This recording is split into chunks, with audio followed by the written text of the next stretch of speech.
piss in their pots, I won't buy their food. My palate deserves better. You know, some of this is, you aren't suffering at all. It's just, the more you think about it, the more you can do this stuff, and at least nobody can be as pure as the driven snow and unplug completely unless you want to wind up as insane as the Unabomber or something. But anyway, and as hard as it is to find meaningful work that'll actually pay the bills in this day and age, and you don't wind up my age still living in a rat hole with roommates you can't stand, try not to work for them. Don't give them your time, your energy, your intelligence.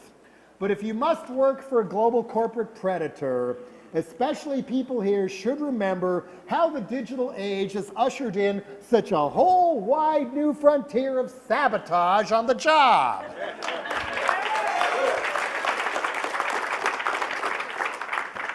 What is the last unspoiled art form left on Earth?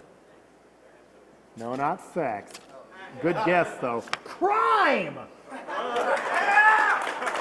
You don't get scholarships to go to crime school at the Fashion Institute or anything. You don't have this whole Canaan coming down of important criminals to do academic studies of. It's still wide open. And I've always had a soft spot in my heart for creative crime. What can I say?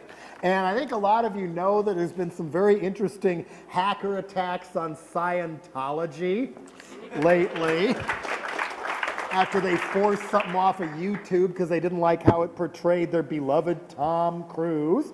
And even what was called Google bombing, where if you look up dangerous cult on Google, Scientology pops up. And of course, that great YouTube ad is Hillary Clinton as Big Brother. That was very influential in sabotaging the agenda of somebody who was basically a female Richard Nixon for all practical purposes. So I'm thinking, if anybody can access, or better yet, hackcess all the records of the Bush administration and their emails that they claim they can't find before they destroy and delete everything the way Bush's father did with 2 months straight of paper shredding before Bill Clinton came in, get it, store it, save it, so we know what the hell happened later on.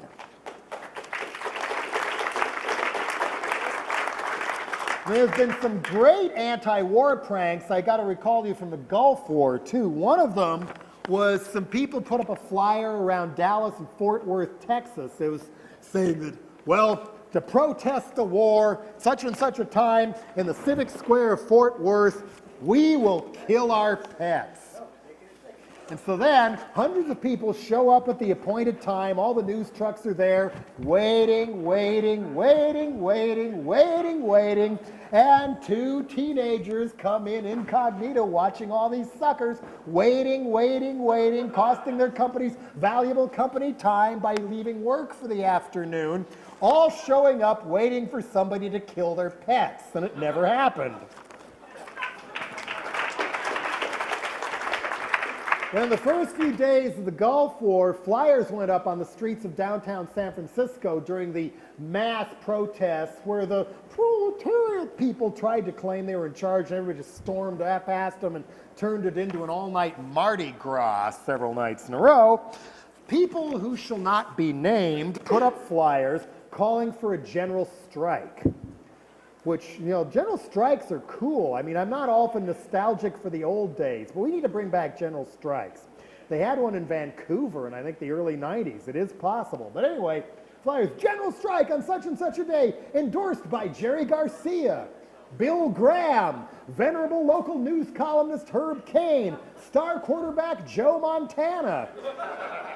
What this meant was corporate McNews began tracking down people like Joe Montana and asked him, hey, what are you doing calling for a general strike? Then it gets on the 6 o'clock news. Joe Montana denied today he was in any way responsible for this flyer seen in downtown San Francisco, and then the general strike gets advertised on television.